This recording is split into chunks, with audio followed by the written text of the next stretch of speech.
안녕하세요. 한숨만 나오는 일을 겪은 30대 후반의 여성입니다.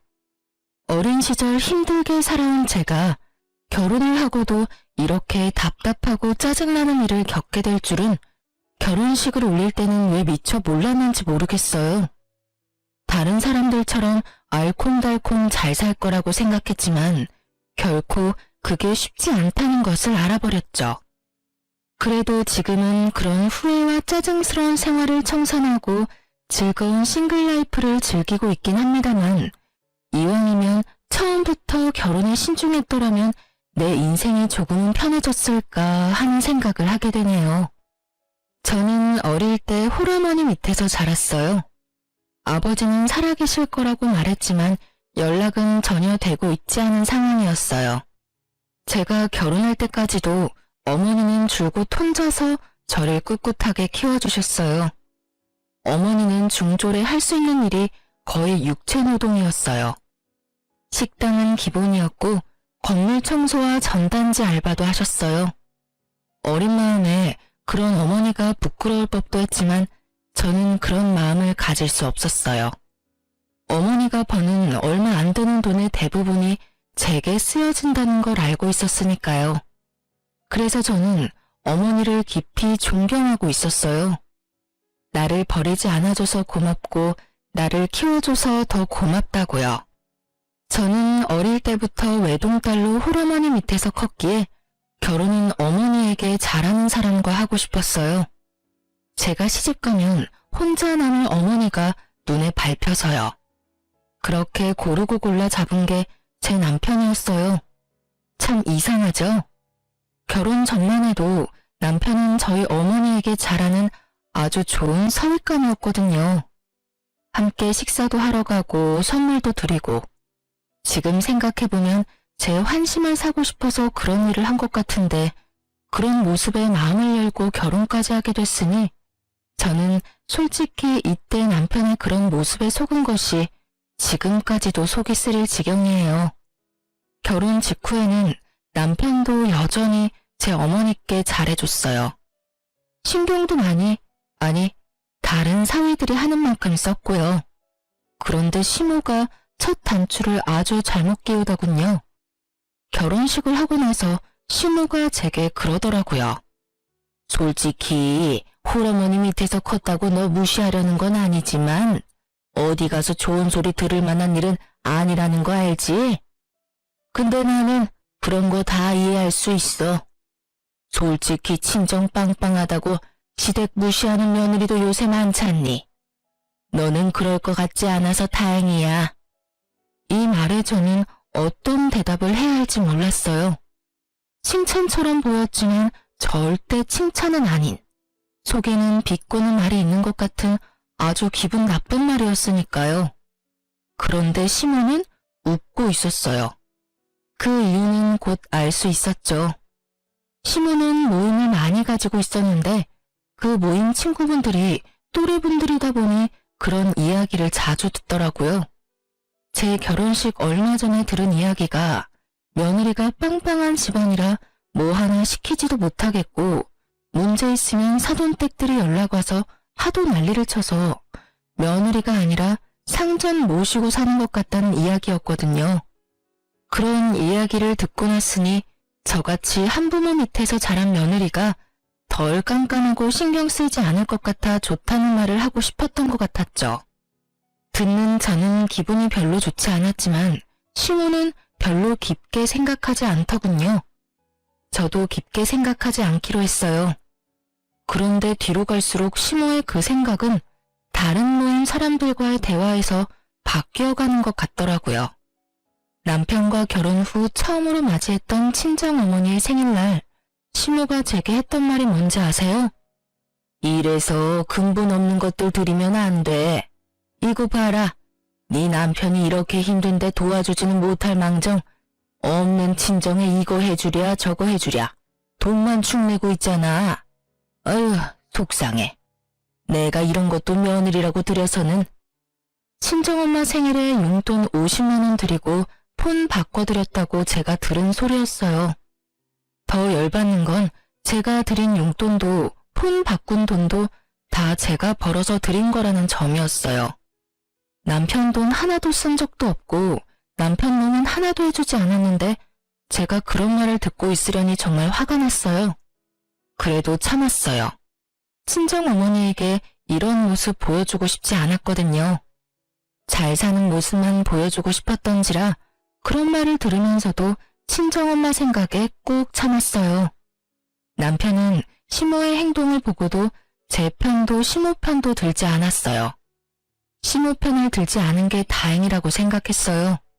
제 편을 들어준다면 시모가 또 열받아서 무슨 소리 할 줄 모르니 그냥 이대로 넘어가면 다행이라는 안일한 생각을 했네요. 시모의 그런 말들이 남편에게 분명히 영향을 미쳤다는 걸 첫 아이 8개월이 되었을 때 알게 됐거든요.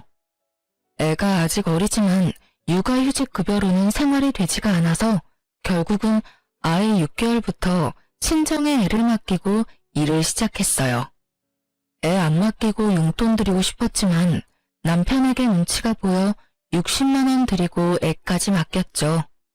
그리고 그날은 남편이 회식 때문에 늦게 들어온 날이었어요. 저는 일하고 와서 애까지 봐야 해서 피곤한 상태로 소파에서 쪽잠을 자고 있었죠. 그런데 큰 소리에 잠에서 깼어요. 나 들어왔어. 남편이 들어왔는데 잠이나 자고 있고. 아, 왔어? 애가 잠을 못 이뤄서 옆에 있다가 쪽잠 들었네. 내가 이래서 집에 들어오기 짜증나. 도대체 내가 당신이랑 왜 결혼했는지 모르겠다. 갑자기 무슨 소리야? 내 직장 동료는 돈 많고 집안 좋은 마누라 만나서 살만나던데 나는 왜 이 모양이냐고. 그 친구 처가는 사위한테 해주는 것도 많은데 어째서 내 처가는 쓸 데가 없냐고. 너 갑자기 술 취해서 대체 무슨 말 하는 거야? 처가는 내 인생에 도움 하나도 안 되는 데다가 마누라는 남편 오든지 말든지 잠이나 쳐자고. 내가 진짜. 제가 뭐라고 할 것도 없이 남편 놈은 화장실로 들어가더니 씻는 것처럼 푸닥거리다 결국은 화장실에서 쓰러져 잠들었더군요. 남편에게 화가 나서 그를 차가운 타일 바닥에 놔두고 저는 애랑 안방에서 난방 빵빵하게 틀고 잤어요. 잠이 오지를 않았어요. 남편이 던진 그 한마디를 그 오밤중에 내내 곱씹다가 잠도 설치고 아침을 맞이했습니다.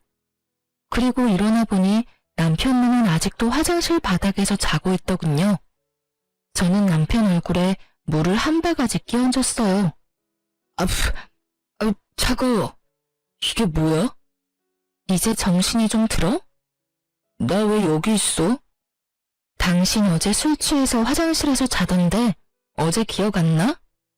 기억 안 나는데. 갑자기 남편 놈이 제 눈치를 보면서 기억이 안 난다고 하더군요. 그럼 당신이 어제 나한테 한 말도 기억 안 나? 당신 어제 나랑 왜 결혼했는지 모르겠다고 나한테 말한 거 기억 안 나냐고. 내가 그런 말을 했어? 그래. 그리고 우리 친정에 쌓인 게 많던데 그거 다 어떻게 참고 살았대? 친정이 당신한테 해주는 게 없는 게 그렇게 열받았어? 근데 그걸 왜 우리 엄마가 해줘야 하는데? 너희 엄마한테 해달라고 해. 왜 남의 엄마한테 그런 거 바라는데? 그러는 너희 엄마는 나한테 도움된 거 있기는 해? 넌 왜 사람 말을 왜 그렇게 고깝게 받아들여? 어제 회사 동료 말 듣고 잠깐 그렇게 생각한 거야. 잠깐 치고는 가슴에 사무친 게 많던데 너 진짜 우리 엄마가 당신 인생에 도움이 안 된다고 생각하는 거야? 아니, 솔직히 도움받은 거 없는 건 사실이잖아. 주변에 장가 잘 간 애들은 다들 잘 살고 있는 것도 사실이고. 그래서 열이 받아? 근데 그런 이유면 너보다는 내가 더 열받아야 되는 거 아니야? 그게 무슨... 지금 내 꼴을 봐. 한창 육아휴직 해야 할 시기에 당신 혼자 벌면 돈 없으니 6개월짜리 갓난아기 떼놓고 일하고 있잖아. 육아도 우리 엄마가 해주고 있고 집안일도 육아도 돈 버는 것도 다 하고 있는 내가 시댁 욕한 적 한 번이라도 있어? 아무것도 안 하는 당신이 나랑 우리 엄마한테 패 끼치는 건 생각도 안 하고 친정을 욕해? 남편은 자기가 말을 잘못 꺼냈다는 걸 알고는 입을 꾹 다물어 버리더군요. 좋아. 당신이 그렇게 생각한다면 나도 생각 있어. 저는 그렇게 말하고 아이 짐을 주섬주섬 쌌어요. 뭐 하는 거야? 불안했는지 남편이 묻더군요. 그런 남편 말을 무시한 채 짐과 아이를 챙겨 시댁으로 향했습니다. 어머님, 저희 왔어요. 오늘부터 당분간 애 좀 맡아주세요. 저희 어머니 요새 몸이 안 좋아서 애를 못 봐주겠다고 하셔서요. 거짓말이었지만 친정 엄마에게도 쉬는 시간을 드리고 싶기도 해서 그렇게 말하며 시모에게 아이를 데려온 거였어요. 시모가 고생을 해봐야 남편 놈이 저희 엄마 고생하는 걸 깨닫게 될 것 같았거든요. 제 행동에 남편 얼굴이 하얗게 질리더군요. 내가 왜 너희 애를 봐줘? 너희 친정에 맡기는 거 아니었니? 몇 달만 봐주시면 돼요. 어차피 애 1살이면 어린이집 보낼 거거든요. 여보, 잠깐만. 엄마한테 맡기는 건... 왜? 중졸인 우리 어머니도 그 정도는 하셔. 그보다 학력도 높고 아는 것도 많은 어머님이 애 하나 못 볼까봐 걱정하는 건 아니지? 그쵸, 어머님? 제 말에 시모가 거절의 말을 하려고 한 듯 했지만 입을 꾹 닫아버리더라고요. 하긴 매번 우리 엄마 중졸이라며 무시했으니 제 말을 거절할 수도 없었을 거예요. 그렇게 애를 맡기고 시모에게 말했어요. 아참, 어머님께 맨입으로 애를 맡길 수는 없으니까 어머님 용돈은 남편한테 말해놓을게요. 저희 친정에 맡길 때는 제가 돈을 드렸거든요. 당신 어머님한테 용돈 꼬박꼬박 드려? 알았지? 그렇게 한 달을 시모에게 맡겼어요. 출근하며 시댁에 데려다주고 퇴근하며 데리고 오기를 한 달 정도 반복했더니 시모 얼굴이 점점 반쪽이 되어가더군요. 익숙지도 않은 손주를 보려니 힘이 드셨나 봐요. 그런데 더 웃긴 건 그 뒤에 벌어졌습니다.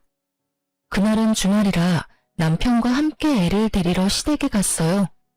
꼭 한 달을 넘긴 달이라 남편에게 시모 돈 들였냐고 물었더니 줬다고 하더군요. 그렇게 시댁에 도착했는데 시모가 손목에 보호대를 하고 있더라고요. 어머님, 손목 많이 아프신가 봐요. 예, 애를 보는데 그럼 손목이 안 아프겠어? 오늘 갔더니 세상에 손목 건초염이라나 뭐라나 손목 쓰지 말래. 그래야 안 아프다고. 그래요? 저는 그 뒤에 아무 말도 하지 않았어요. 애 안 낳고 싶으면 이야기하겠지 싶어서 아무 말 안 하고 있었더니 시모가 그러더군요. 넌 양심도 없니? 내가 이런 말 안 하려고 했는데 손주 보느라 아파서 골골대는 시어머니한테 돈 100만 원은 줘야 맞는 거 아니야? 아들 편으로 딸랑 30만 원만 주는 게 말이 되냐고. 너 설마 너희 친정엄마한테는 돈 더 주고 나한테만 이렇게 적게 준 거야? 저는 시모의 말에 웃으며 대답했죠. 어머님, 무슨 말씀하세요? 어머님께 돈 드리는 건 남편한테 다 맡겼는데요. 그런데 한 달에 30만 원만 준 거예요? 너무하다. 그래도 저는 친정엄마한테 60만 원은 드렸거든요. 솔직하게 말해서 100만 원 정도 드리고 싶었는데 남편도 보태줄 생각 없어 보였고 제 능력도 안 돼서 그냥 60만 원만 보내드렸는데. 제 말을 듣던 시모 얼굴이 완전 귀신처럼 구겨지더니 남편을 향해 막말을 퍼붓더라고요. 야, 너는 엄마가 이렇게 고생하는데 꼴랑 30만 원으로 퉁치려고 했어? 네 장모도 그 배는 봤는데 네가 이러고도 내 자식이냐? 응? 엄마는 손주 봐주면서 무슨 돈을 그만큼 바래요. 솔직히 우리 집 주머니 사정 다 알면서 맨날 돈돈거리고. 그냥 좀 봐주면 안 돼요? 어차피 할 일도 없이 맨날 모임만 다니잖아. 뭐? 할 일 없이 모임만 다녀? 야, 너 그게 엄마한테 할 말이야? 너희 집 일은 너희끼리 해결해야지 왜 여기 와서 난리야? 엄마가 무슨 식모야? 베이비시터야? 왜 내가 너희 집 애를 봐줘? 결국 시모에게 탈탈 털린 남편을 두고 제가 수습했어요. 어머님, 많이 안 좋으시면 그냥 다시 데려가서 친정에 맡길게요. 남편이 30만 원도 주기 싫은 모양이네요. 제가 봐도 30만 원은 좀 너무한 것 같은데 100만 원까지는 드릴 수도 없어서요. 다음 달부터는 저희 어머니한테 맡길 테니까 편하게 일 보세요. 그렇게 말하고 돌아오는 차 안에서 남편이 제게 말하더군요. 다음 달부터는 장모님한테 맡기는 거 맞지? 어머님이 애 안 봐주신다니 어쩔 수 없잖아. 그럼 내가 또 육아휴직이라도 쓸까? 그건 안 되지. 이제 잘 알겠지? 애 봐주는 거 당연한 거 아니야. 어머님이 한 달 만에 나가 떨어진 거 우리 엄마는 군소리도 없이 해줬어. 당신한테 도움이 되는 게 직업적인 거라면 우리 엄마도 당신 엄마도 도움 안 되는 건 당연한 거고. 그러니까 앞으로 우리 엄마에 대해 그딴 헛소리하면 정말로 가만 안 둘 거야. 알았어? 그래, 미안해. 미안한 의미로 이번 달부터 장모님한테 애 맡길 때 내는 용돈은 나도 조금 추가해서 드릴게. 그러면 됐지? 남편의 화해의 제스처를 받고 저는 화를 풀기로 했어요. 그렇지만 마음까지 다 풀어낸 건 아니었죠. 남편이 그렇게 생각하고 있다는 것만으로 굉장히 기분이 더러웠거든요. 속마음을 이런 식으로 알게 되니 남편이 다르게 보일 수밖에 없더라고요. 그렇게 그 일은 마무리가 됐어요. 그 일 뒤로 저는 어머니에게 더 마음을 쓰며 자주 만났어요. 평일에도 어머니를 자주 만났는데 하루는 모르는 번호로 전화가 왔어요. 저는 원래 모르는 번호는 잘 받지 않기 때문에 별 생각 없이 받지 않았는데 몇 번이나 똑같은 전화번호로 전화가 오니 이상하더라고요.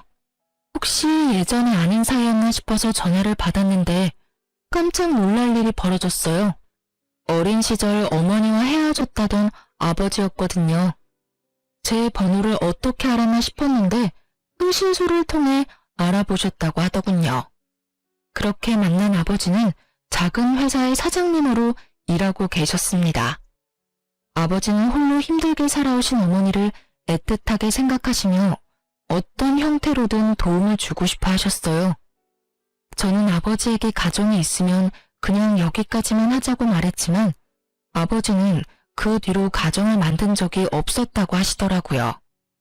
그 이야기를 듣는데 어찌나 마음이 아픈지 아버지는 매달 제게 80만 원씩 보내주며 어머니에게 드리라고 하더군요. 저는 직접 드리라고 말했지만 아버지는 아직 어머니를 볼 용기가 없다고 하셨어요.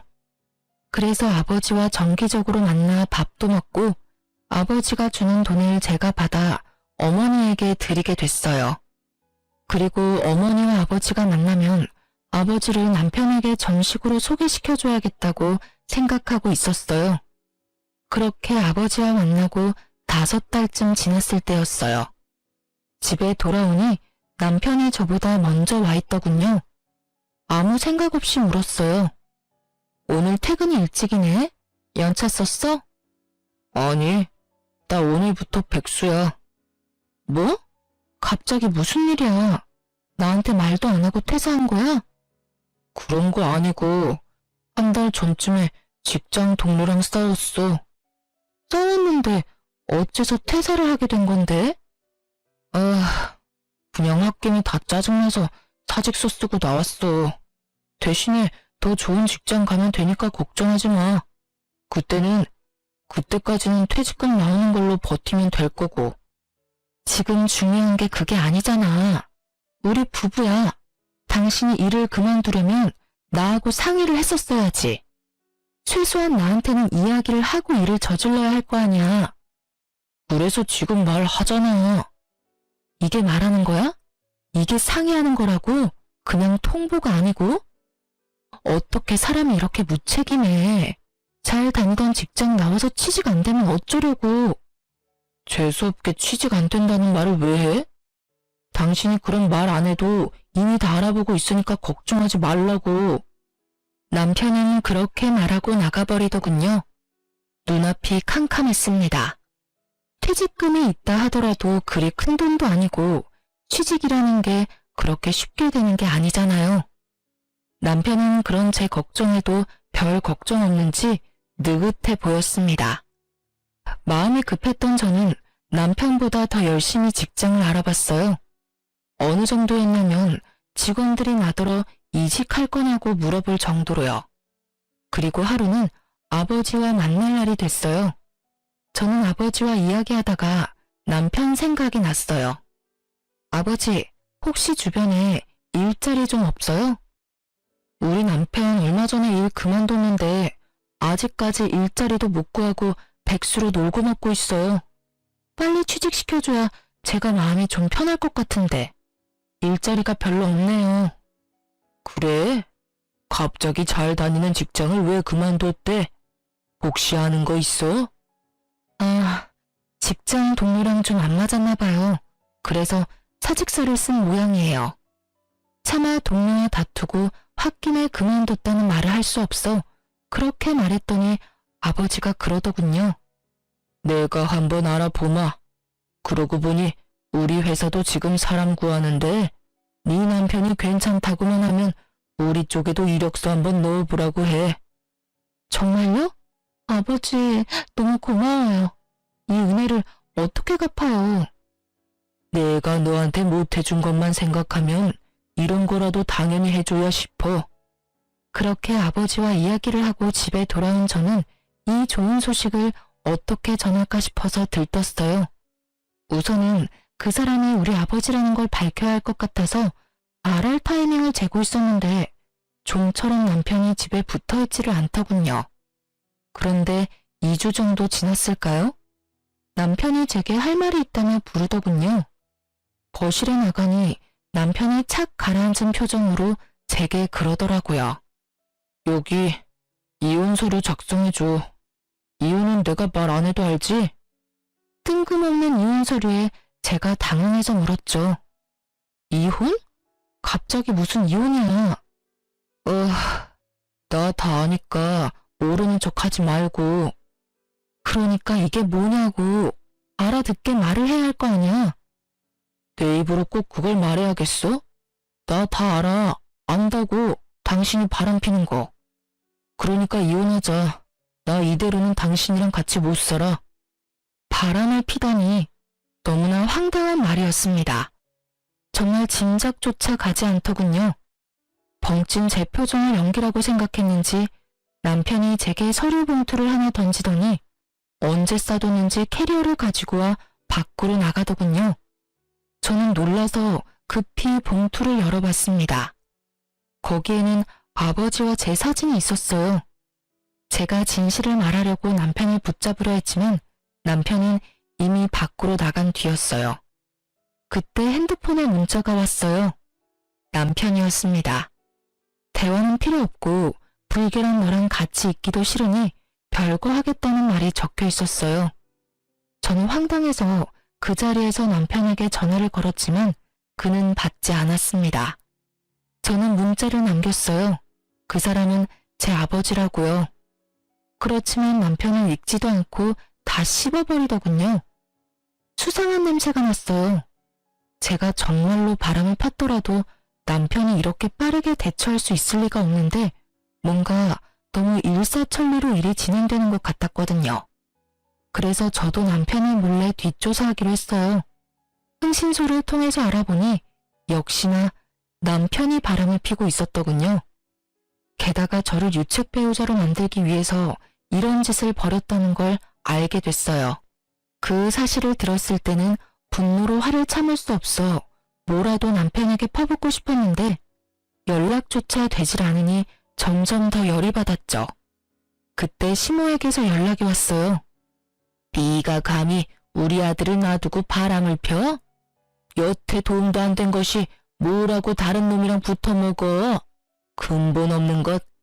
불쌍해서 집안에 들여줬더니 사람 얼굴에 이렇게 먹칠을 해? 이것도 다 그 잘난 친정엄마한테서 배운 거냐? 어디서 못 배운 티를 이런 식으로 내? 아들이 참으라고 하는데 너무 열받아서 한마디 해야 할 것 같아서 전화했다. 네 잘못이니 네가 알아서 싹 다 정리해놓고 나가. 우리 아들한테서 돈 뜯어갈 생각하지 말고. 앞뒤 없이 자기 할 말만 하고 뚝 끊어버리는 시모의 전화에 저는 제 인내가 한계에 다다르는 것을 느꼈습니다. 오해를 풀고 자시고 할 것도 없고 분류는 상대방이 열심히 하고 있었으니 저의 오해를 푼다 한들 우리 부부가 다시 예전처럼 돌아오지 않을 것이 뻔했어요. 저는 흥신소에서 보내온 서류와 사진을 확인했어요. 남편과 바람을 피는 상간녀는 부자로 보이더군요. 저는 남편에게 전화했습니다. 이혼을 해주겠다는 문자를 남겼더니 바로 전화를 받더군요. 당신도 바람을 피웠으면 피웠다고 말을 하지 그랬어. 그때 알았으면 당장 이혼해줬을 텐데. 바람이라니, 그 여자는 그냥 일관계로 만나는 사람이야. 이번에도 소개비만 주면 대기업에 한 자리 주겠다고 했어. 말 안 하고 싶으면 그걸로 됐어. 그런데 당신이 소개비가 어딨어? 퇴직금도 다 떨어먹은 주제에. 내가 왜 돈이 없어? 당신이 줘야 할 위자료 있잖아. 그거로 소개비 낼 거니까 합의 이혼하고 위자료 내. 합의 이혼? 내가 그렇게 쉽게 이혼해 줄 줄 알았어? 내가 왜? 너한테 뒤통수 맞고 얼얼함이 가시지도 않았는데.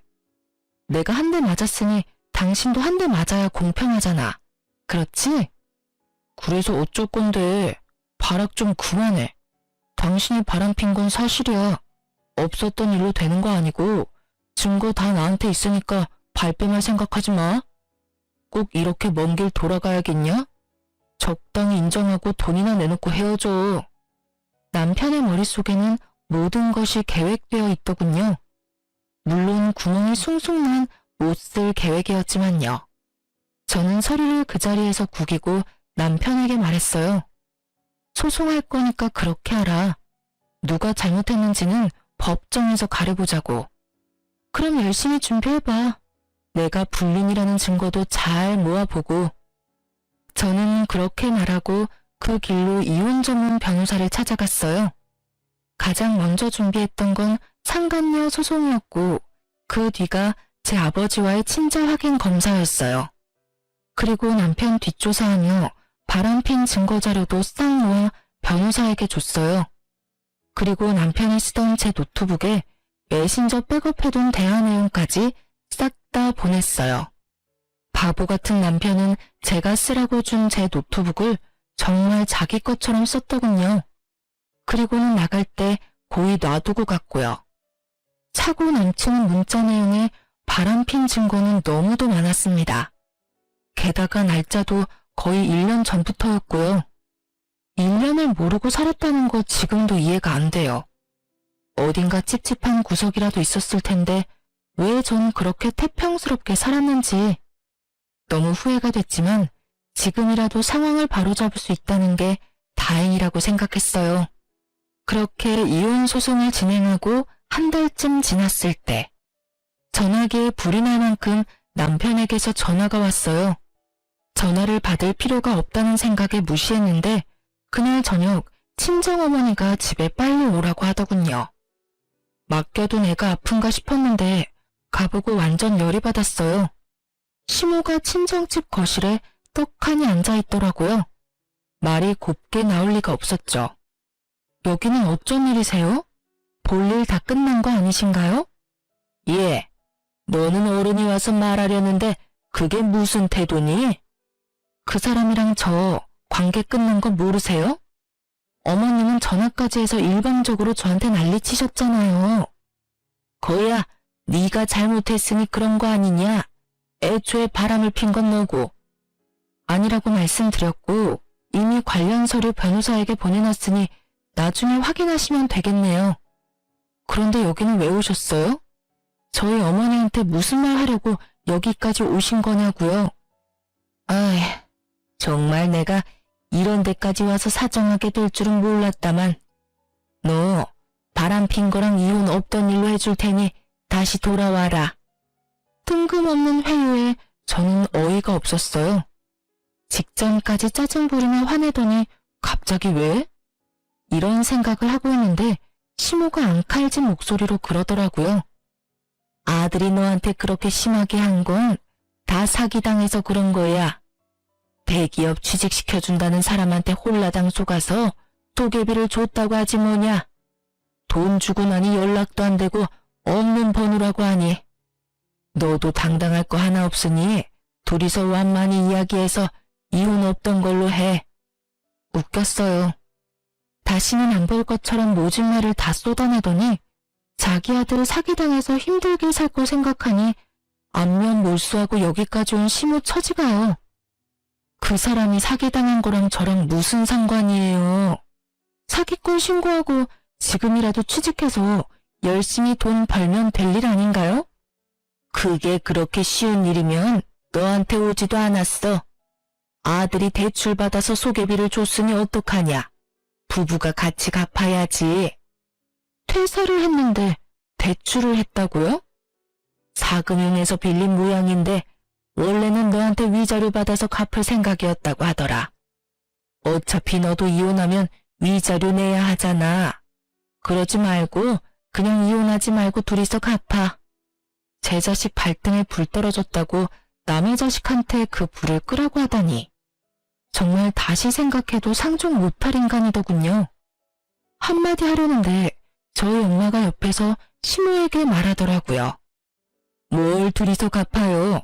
사고친 놈이 갚아야지. 듣자 하니 어이가 없네. 어차피 우리 집안 별로 마음에 안 들어 했잖아요. 매번 도움 안 된다고 투덜거리기나 하고 이참에 헤어지고 서로 편하게 지냅시다. 이미 빈정 다 상하고 서로 상처 줄 만큼 줬는데 뭘 더 이어부르고 구차하게 여기까지 찾아와요?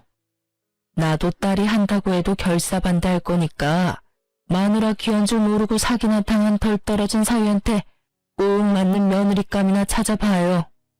평소 소리 한 번 친 적 없던 친정엄마는 시모를 향해 거의 악담에 가까운 소리를 질러댔고 친정엄마의 말에 말문이 막힌 시모가 얼굴이 벌겋게 되더니 큰 소리를 치더군요. 자기 딸년이 밖에서 늙은 남자나 만나는 줄도 모르고 그딴 말을 나한테 해? 아들이 부탁해서 여기까지 왔는데 내가 그럴 필요가 없었네. 나중에 위자료가 많네 어쩌네 난리나 치지 마. 어디서 바람난 연주제에 큰 소리야? 위자료는 그쪽이나 걱정하세요.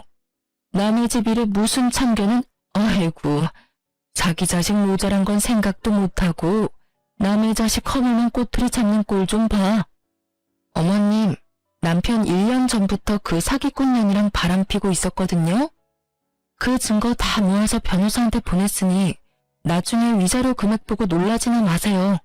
제 걱정해 주시는 것 같아서 저도 걱정해 드릴게요. 시모는 화를 내며 나가버리더군요. 친정엄마는 시모가 집 밖으로 나가자마자 소금을 들고 와서 왕창 뿌리더라고요. 근데 얘, 너 사진 찍혔다는 늙은 남자는 누구니? 누구길래 저 집안 사람들이 그걸 물고 늘어져? 저는 지금이 어머니에게 말할 타이밍이라는 걸 알았어요. 저는 가지고 있던 사진을 내밀었죠. 사진을 보던 어머니가 깜짝 놀라는 걸 봤어요. 얼굴을 알아보시더군요. 예, 이 사람, 맞아, 아버지. 엄마를 찾고 있으셨나 보더라고. 그 와중에 나를 알게 되고 나한테 연락 왔었어. 그리고 내가 애 볼 때 주는 돈 말고 따로 매달 주던 돈 있잖아. 사실은 그것도 아버지가 드리라고 해서 드린 거야. 어머니는 제 말에 눈물만 흘리셨죠. 두 분이 헤어진 게 할머니 때문이었다고 하더라고요. 어머니를 마음에 들어하지 않던 친할머니가 아버지 안 계실 때 어머니를 강제로 쫓아냈다고요. 이제 와서 어머니를 찾은 건 그 할머니가 돌아가셨기 때문이라고 하셨어요. 그럼 잠깐만. 네 남편은 지금 너희 아버지를 너랑 바람핀 사람으로 오해한 거니?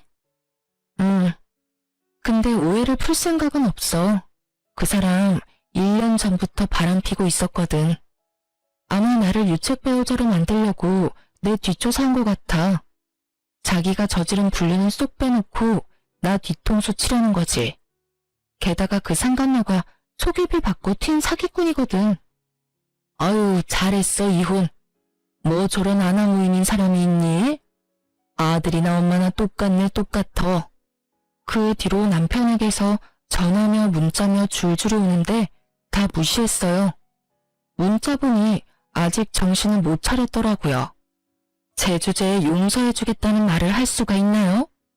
그런데도 아직까지 용서해줄 테니 돌아오라는 둥, 자기도 짜증나지만 다시 받아주려고 하는 거라는 둥, 급해 보이는 통화 내역과는 다르게 문자는 아주 자기가 제 사정 다 봐주는 것처럼 적혀 있더군요. 하나하나 받아줄 생각도 없고 변호사 통화는 깔끔하니 가만뒀어요. 그런데 그 다음에 오는 문자가 점점 바뀌더라고요. 한 번만 용서해달라. 내가 잘못했다. 그 사람이 당신 아버지인지 정말 몰랐다. 그래도 연락을 받아주지 않았더니 별거하러 나간 놈이 애 어린이집 하원 시간에 맞춰 애를 픽업해서 저를 기다리고 있더군요. 제가 연락을 받지 않으니 이런 방법을 쓴 것 같았어요. 속으로 어린이집도 바꿔버려야지 하는 생각을 하는데 남편놈이 저희 집까지 와서는 제게 할 말 있다며 제 팔을 붙잡더라고요. 난 너랑 더 이상 할 말 없어. 너도 너 할 말 다 했잖아. 그때 나갈 때 뭐라고 그랬더라? 더 이상 나랑 할 말 없다고 하지 않았나? 미안해. 그렇지만 그건 당신 잘못도 있잖아. 아버지를 만나는 거면 그렇다고 말을 해줬어야지. 나는 당신한테 아버지가 있다고는 상상도 못했단 말이야. 내가 언제 우리 아버지 죽었댔니? 그렇게 나이가 있으면 한 번쯤은 의심을 해봐야지. 하긴 너 그런 거 중요하지 않잖아. 내가 바람을 핀 게 좋았을 거 아냐. 너 1년 동안 바람 핀 거 숨기고 나 유책 배우자 만들기엔. 솔직히 너무 놀랐네. 어떻게 1년 동안 나를 속이면서 바람을 폈어? 그래놓고 멀쩡한 마누라 바람핀 년으로 만들어서 위자료 꿀꺽하려고 그랬다 이거지? 그래놓고 사기꾼한테 걸려서 지금 나한테 와서 징징거리는 거고. 미안해. 당신이 충분히 그렇게 생각할 수는 있는데 그 여자가 그런 목적을 가지고 나한테 접근했을 줄은 나도 몰랐잖아. 그러니까 내 생각도 좀 해줘야지. 웃기고 있네. 장장 1년 동안 만나면서 바람핀 주제에 뭐? 그 여자한테 그런 목적이 있었으면 너한테는 다른 년이랑 만나겠다는 목적이 있었잖아. 서로 의견이 안 맞으면 오래 못 만나는데 참 오래도 만났네. 그걸 내가 아는데 이혼을 물려달라고? 이미 판결 났고 나는 번복할 생각 없으니까 내 앞에 나타나지 마. 역겨우니까. 충격받은 얼굴의 남편을 내버려두고 저와 아이는 집으로 들어갔습니다. 그런데 걱정이 되더군요. 저놈이 또 찾아와서 저러면 답 없을 것 같아서 부모님에게 도움을 청하기로 했어요. 어머니는 기존에 있던 집에서 나와 아버지와 함께 살고 있었어요. 제가 이야기했더니 집을 일단 팔고 아버지 집에서 잠시 있다가 다른 곳에 집을 알아보라고 하더군요. 아니면 부모님이 아이를 케어할 수 있는 곳에 집을 구하라고요. 떨어져 있던 가족 셋이 모일 수 있는 좋은 기회다 싶어 아이까지 데리고 친정으로 돌아왔습니다. 그리고 돌아오는 김에 집도 내놓고 직장도 퇴사를 했어요. 아버지가 그때 아버지 회사에도 사람 구한다고 하셨는데 저한테 들어와 보라고 하더라고요. 이력서에 면접까지 보고 아버지 회사로 들어가 일하게 됐어요. 아무래도 가족이 곁에 있으니까 마음은 편하더군요. 그렇게 이혼 후 저는 제 생활을 꾸려갔어요. 부모님과 좋은 곳에 놀러도 가고 맛있는 것도 먹으며 두 분과 좋은 추억도 많이 만들었어요. 그렇게 6개월 정도 잘 지냈는데 하루는 저희 회사에 사람을 뽑는데 익숙한 이름이 보이더군요. 남편이었습니다. 이 남자가 여태껏 취직을 못했는지 저희 아버지 회사에까지 이력서를 넣었더라고요. 회사에서는 이력서가 들어온 이상 면접을 보자는 상황이었기에 별로 내키지는 않았지만 면접에 불렀습니다. 전 남편이 긴장된 표정으로 면접을 보러 왔더군요. 그런데 회사 앞에서 기다리고 있던 제 모습을 보고 깜짝 놀라더라고요. 당신이 어째서 여기에? 오랜만이야. 면접 보기 전에 이거는 알려줘야 할 것 같아서. 나 여기서 일하거든? 당신이 면접을 보든 말든 상관은 없는데 여기 들어오면 불편할 거라는 거 미리 말해주려고. 당신이 여기서 일한다고? 응. 당신이야말로 작은 회사는 거들떠도 안 보더니 이젠 좀 급한가 봐? 여기 면접까지 보고. 그게... 전 남편이 뭐라 말하려는데 앞에서 아버지가 저를 부르며 다가왔어요. 딸, 여기서 뭐해? 잠깐 쉬러 왔어? 사장님, 회사에서는 그렇게 부르지 말라고 했잖아요, 아버지. 제가 사장님이라고 부르자 남편님 얼굴이 깜짝 놀라더군요. 얼굴 익숙하지? 당신이 나랑 바람 핀다고 착각한 우리 아버지. 아버지가 여기 사장님이셔? 내가 당신 직장 그만뒀을 때 아버지한테 당신 취직 부탁드렸거든. 이혼 안 했으면 당신이 여기서 일할 수도 있었을 텐데. 어차피 면접은 우리가 안 보니까 걱정하지 마. 붙을만 하면 붙겠지. 붙으면 불편하긴 하겠지만. 그럼 면접 잘 보고 가. 저는 아버지와 회사 안으로 들어갔고 전 남편은 허탈한 표정으로 면접을 보고 나오더군요. 그리고 퇴근 시간에 회사 근처에서 저를 기다리고 있던 남편놈 얼굴이 보였어요. 잠깐만, 이야기 좀 해. 난 할 말 없어. 어두절미하고 하나만 부탁할게. 나 취직만 되도록 해줄 수 없을까? 절대로 너 방해한다거나 못살게 굴도록 하지 않을게. 그냥 취직만 될 수 있도록 해줘. 당신한테 이런 부탁하는 것도 염치 없지만 진짜 이대로는 빚 때문에. 왜 내가 그래야 하는데? 우린 이미 다 끝났어. 당신이 추잡한 짓 하면서 나 뒷조사할 때 찍은 사진 기억나? 그 사진에서 내가 아버지한테 무슨 이야기 했는지 가르쳐 줄게. 그날 아버지한테 남편 취직 자리 찾고 있으니까 좋은 자리 있으면 취직 좀 시켜달라고 부탁하고 있었어. 네 손으로 그 자리 없앴는데 이제 와서 그걸 달라고? 염치 없는 거 맞네. 저는 그렇게 쏘아붙이고는 남편을 놔두고 회사로 다시 들어왔어요. 저놈이 또 따라올지도 모르니 아버지랑 같이 집에 가려고 말이죠. 그리고 몇 달 뒤에 두 분 결혼 기념일이 있어서 아무 생각 없이 자주 가던 식육식당으로 모셨어요. 평소 맛이 있어서 자주 가던 곳이었는데 하필이면 전 남편과 시모도 거기 와 있더라고요. 미처 생각하지도 못했어요.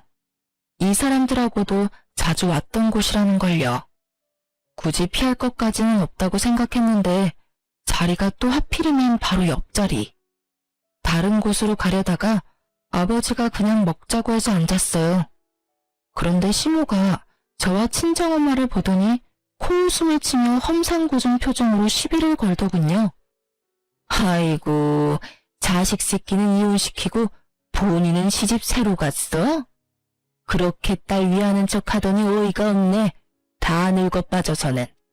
부끄러운 줄 아세요? 부끄럽기는 뭐가 부끄러워요? 몇십 년 만에 만난 부부 사이 금슬 좋은 게 욕먹을 짓입니까? 욕을 하고 싶으면 제대로 알아보고 하세요. 내 딸, 그리고 제 와이프 한 번만 더 그딴 식으로 말하면 명예훼손으로 소송 걸어버릴 테니까. 얼마 만에 만난 가족들인데. 딸과 와이프가 가만히 있다 하더라도 제가 가만히 있지 않을 거라고요. 그 말에 시모가 놀라서 눈이 땡그레졌어요. 저는 솔직히 좋은 기분으로 여기 와서 기분 다 망친 게 짜증나서 전 남편에게 마구 따져 물었어요. 당신이랑 당신 어머니 왜 이렇게 무례해? 우리 아빠가 회사에서 너를 면접에서 뽑지 않았다고 지금 앙심 품고 이러는 거야? 뭐? 회사? 이게 다 무슨 소리야? 그리고 갑자기 어디서 아버지가 튀어나와? 전 남편보다는 시모가 더 놀라 제 말에 전 남편에게 되묻더군요. 사실은 그때 와이프 바람핀다고 사진 찍었던 사람이 아버지였더라고. 그리고 얼마 전에 이력서 낸 회사 사장님이 저 아버지시고. 뭐야? 너는 그걸 왜 이제야 말해? 이제야 아시겠어요? 제가 아버지와 만나고 처음으로 한 부탁이 우리 남편 아버지 회사에 취직시켜달라는 부탁이었어요. 그런데 아버지와 찍은 사진 덜렁 가지고 와서는 더러워서 같이 못 사느니 네가 할 말이 있기는 하냐느니 그딴 소리 찍찍 해대면서 나 천하의 몹쓸 년으로 만들었잖아요. 그런데 보시라고요. 바람은 누가 폈는데? 이 사람이 처음부터 그런 꽃뱀한테 넘어가지만 않았으면 우리 아버지 회사 이어받을 사람은 이 사람이었을지도 모르죠.